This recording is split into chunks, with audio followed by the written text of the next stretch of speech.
तो सारे भैया ना भाई मेरी राम राम। भाई आप वीडियो में देखने लग रहे हो, हमारे साथ प्रद्युमन जोशीला जी हैं। सर नमस्कार, प्रणाम, जय हिंद। नमस्कार, प्रणाम, जय हिंद। सब दर्शकों को भी नमस्कार। सर कैसे हैं आप? बहुत बढ़िया।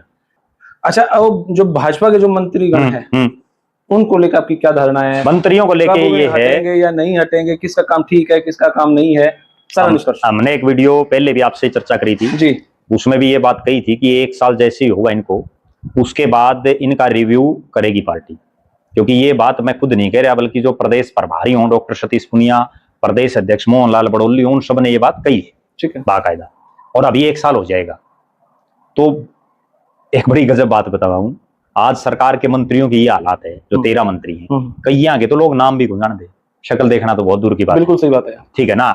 और कई मंत्री तो ऐसे हैं जिन्होंने अब तक पूरे हरियाणा के सारे 90 के 90 हल्के हैं दौरे तक भी नहीं करे। साल हो गया। वो मंत्री अपने हल्के के बने बैठे हैं या ज्यादा से ज्यादा अपने जिले के। ठीक है ना। और सरकार भी पता है क्या कर रही है, ये मुख्यमंत्री की और जो सीएमओ में बैठे लोग हैं उनकी भी एक मैं कमजोरी मान रहा हूं। बीजेपी लगातार कार्यक्रम तो कर रही है, सरकार भी लगातार कार्यक्रम कर रही है, लेकिन जो मंत्री जिस जिले का उसी को मतलब उसमें चीफ गेस्ट बना देते हैं। अगर उसने दूसरे जिले में भेजे तो कम से कम वो, और नहीं तो उस बहाने उस जिले में तो जाया होगा, उनको जाना नहीं, हाजिरी तो लग जाएगी। हाँ, कम से कम हाजिरी तो लग जाएगी, उसके डिपार्टमेंट वाले भी चौकन्ने रहेंगे कर्मचारी। ठीक है, वो चीजें बन नहीं रही। उसी में अब हिसार है, कोई भी काम हो रणबीर गंगवा चीफ गेस्ट, ठीक है, जींद है कोई भी काम हो डॉक्टर कृष्ण बिड्डा डिप्टी स्पीकर है उसको लगा दिया, सिरसा है कोई भी है कृष्ण बेदी को लगा दिया, फतेहाबाद कोई भी लोकल एमपी सुभाष बराड़ा उसको लगा दिया, भिवानी श्रुति चौधरी को लगा दी, दादरी धर्मवीर सिंह को लगा दिया, महेंद्रगढ़ आरती राव को लगा दिया, पलवल गौरव गौतम को लगा दिया। मतलब जो जड़े का होड़े मनोहर लाल खट्टर साहब को करनाल लगा दिया। भाई खट्टर साहब को कदे हिसार का लगाओ, कदे भिवानी का लगाओ, इस बहाने लोग उनके दर्शन कर लेंगे। वो चीजें कर नहीं रहे। तो अभी जितने मंत्री हैं, देखो सारे डिपार्टमेंटों में आप देख लो जी, आज हालात और परिस्थितियां ये हैं कि जो आम जनता है वो जितनी खुश होनी चाहिए उतनी तो है नहीं, क्योंकि बाढ़ में हमने देख लिया अभी, ठीक है, किस ढंग से सरकार की सारी तैयारियां सब कुछ दरिया का दरिया रह गया। और अब अगली सुन लो, अब इस बाढ़ की वजह से लगभग रोड सारे खत्म हो गए। ठीक है, वो एक सुधरे नहीं भाई, ये है समस्या। इसलिए मंत्रिमंडल में तो फेरबदल हो होगा। कौन कौन से मंत्री रहेंगे, कौन कौन से तो अभी देखो तो परिस्थितियां कर दो, फिर मैं आप फोन करेंगे। मेरे दौर तो सारे करे हैं, बिठा दो बड़क। मेरे दौर तो सारे करे हैं, ठीक है ना। जिसके बड़क बिठाई वो फोन करेगा, बिल्कुल। बड़क तो मैं कंप्रोमाइज क्यों करो उनकी बड़क। मैं तर्क के माध्यम से बात रखता हूं। अब भी आपने जितनी बात करी है ना, ठीक है, हर चीज का मैंने आपको एक लॉजिक दिया, भाई ये कारण है।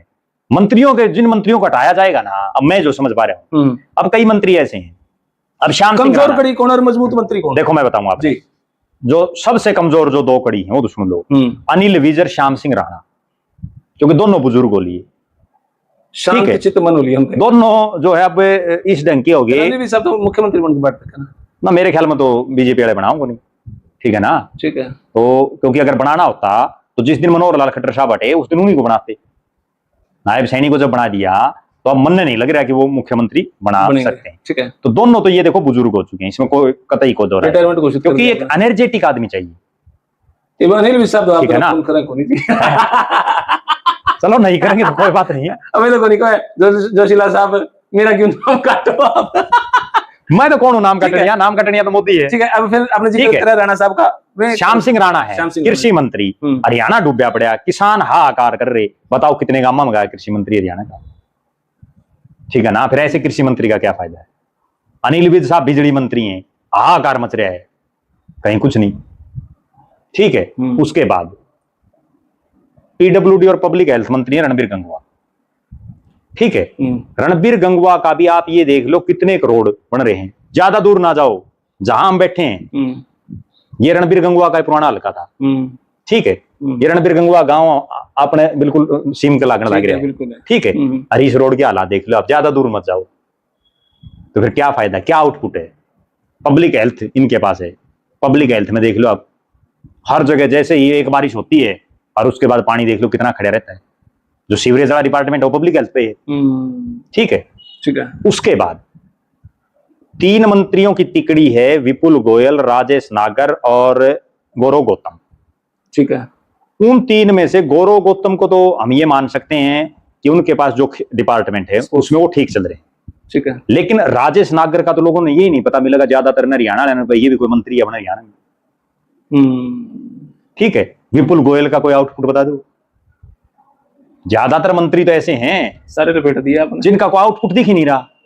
सच्चाई तो ये है ना। शाम को 6 से 8 आप फोन कर सकते हैं जिनके पास जी। ना फोन तो कोई नहीं कर लो कोई दिक्कत नहीं। ठीक है, ठीक है जी। उसके बाद अब राव नरबीर सिंह एक मंत्री हैं, वो खुद ही यूं कह रहे हैं कि भाई मेरी सरकार है लेकिन मैं नहीं करवा पा रहा काम। उनका वीडियो वायरल है। तो फिर मंत्री बनने का फायदा क्या है, ये नहीं समझ हमारी बात। ठीक है। वे कम से कम आपको कमान दी गई है, आप काम करके तो दिखाओ। एक बड़ी गजब बात मैं बताता हूं आपको। बहुत नेता हमने ऐसे देखे हैं जो अफसर को यूं काम भी नहीं कहते भाई यूं करना है, वो उसके इशारे से समझ जाता है इस आदमी का काम करना, इसका नहीं करना। लेकिन ये इशारे तो जिद करेंगे ना जब ये कड़े जाऊं है, जाते नहीं। तो आपने तो सारे मंत्री लपेट दिए, कोई एक आधा अच्छा हो तो वो भी बता दो, नहीं लपेट दो सब उंडा। देखो जो सही काम कर रहा है आप उसकी तारीफ भी करनी है। ठीक है। इतनी तारीफ सुनी नहीं इनका, ना सुना तो किसी का। देखो तारीफ की मैं बताऊं आप जी। अब मुख्यमंत्री है नायब सैनी, किसी का काम बनो ना बनो मिले जरूर, कम से कम वो मिल रहा है ना। ये बात सही है। लोगों का क्यों पेटा तो भर जाओ है कि भाई वो मारते मुख्यमंत्री के हाथ मिला लिया। हाँ, काम कितने 1% लोगों का काम भी नहीं है। ठीक बात है। ठीक है ना। चंडीगढ़ जो लोग जाओ हैं उनमें तो 70% तो सिर्फ चेहरा दिखाने के लिए जाओ है। अरविंद शर्मा की क्या स्थिति है? ठीक है। अरविंद शर्मा का भी मेरा तो ये मानना है कि कोई जितना उनमें कैलिबर था वो उसका कुछ भी नहीं दे पाए, कुछ भी नहीं दे पाए। वो तो दादा गौतम के लिए भीड़ भाड़ा गिर लिए। दादा गौतम का ओडे राजनीति मामला से खराब हो गया, उनका खराब हो गया ना, डाउन, बिल्कुल डाउन है, कोई शक नहीं है इसमें। नहीं तो एक समय ऐसा था, अरविंद शर्मा तो एक ऐसा नेता है जो 3 लोकसभाओं से एमपी है, जिसने भूपेंद्र सिंह हुड्डा के बेटे को चुनाव हरा रखा है। कोई छोटी चीज थोड़ी है। सही बात है। ठीक है। और फिर वो आदमी जुलाना और यमुनानगर से बीएसपी की टिकट पर चुनाव लड़ता है, उसके बाद गोवाना से बीजेपी की टिकट पर एमएलए बनता। आप ये देखो ना कितने हल्के में घूमे अगला, लेकिन उसके बावजूद वो प्रदेश स्तर का नेता नहीं बन पाया। कोई तो कमी है, नहीं तो बीएसपी की तरफ से सीएम कैंडिडेट डिक्लेयर था। आज बताओ आज कहां है सिस्टम। फिर और आ जाओ आप, अब कृष्ण बेदी है भाई, ठीक है, उसको डिपार्टमेंट ऐसे दे रखे हैं जो ज्यादातर लोगों का काम के नहीं है। ठीक है। क्योंकि जो उसके पास मोस्टली जो डिपार्टमेंट है वो जो एससी बीसी समाज के लोग हैं उनके लिए, पेंशन वाले हैं। ठीक है जी। और लेकिन उसके बावजूद वो कम से कम जनता में तो रहता है। मैं आपको एक आंखों देखी बात बताता हूँ जी। लगभग मंगलवार बुधवार को मैं चंडीगढ़ चले जाता हूँ और लगभग जितने मंत्री हैं सब कहीं देख के आता हूँ भाई किसकी कितना किमें है नहीं है, कोई लोग भगाओ नहीं है। हाँ, मुख्यमंत्री के बाद सबसे ज्यादा भीड़ अगर किसी के रहती तो कृष्ण बेदी के रहती, चाहे उसकी कोठी हो चाहे सेक्रेटरीट में उसका कार्यालय हो। भीड़ होना अलग बात है, लेकिन काम हुआ है कि नहीं? काम तो एक बात बताओ ना, जिसको जो काम करेगा उसे तो भीड़ होगी। आप ये भी चीज देखो, अगर मान लो किसी ना काम है, वो 1 बार चलेगा, 2 बार चलेगा, 5 बार चलेगा, रोज थोड़ी जाओगा, अगर अगला उसकी बातें नहीं सुनेगा तो। ठीक है ना। कई मंत्री तो ऐसे हैं वो एकले बैठ रहे हैं, ये एक आधा बस को चिल्ला चपाटा बैठ गया। बात करना अध्यक्ष बनेगी। अच्छा, मईपाल ढांडा की बता देता हूँ आपने। हाँ। अब मईपाल ढांडा शिक्षा मंत्री है जी। ठीक है। हालांकि शिक्षा के मामले में कुछ नहीं कर पाया, लेकिन बस उसका इतना है कि वो लोगों से मिल ठीक ठाक रहा है। लेकिन जो उसको डिपार्टमेंट दे रखा है उसमें वो कुछ कर तो पाया नहीं। उसको तो कृषि मंत्री बना देना चाहिए, कृषि और पशुपालन मंत्री। ठीक है ना, तो ज्यादा ठीक रहेगा। चलो जी, बहुत बहुत शुक्रिया सर, बहुत बहुत धन्यवाद। धन्यवाद भाई। इस राजनीतिक सरगर्मियों में हमारे प्रद्युमन जोशीला जी हर वो बात बताते हैं जो आपने सुनी भी नहीं होगी। और भाई सच में बात में मजा भी आया है, और सारी बात तार्किक है और लॉजिक एक बात है, तो सबका कुछ ना कुछ अर्थ है। और भाई आप अपनी प्रतिक्रिया कमेंट बॉक्स में जरूर दें, और कहीं ना कहीं आपकी प्रतिक्रिया के अच्छे शब्दों में कुछ ना कुछ कोई एक प्रश्न निकल सका, कोई एक मैसेज निकल सका, वो चर्चा का विषय बन सका है। फिलहाल ये वीडियो इतनी, आपने किसी लगी कमेंट बॉक्स में अपनी राय दे। तब तक ले धन्यवाद। जय हिंद, भारत माता की जय।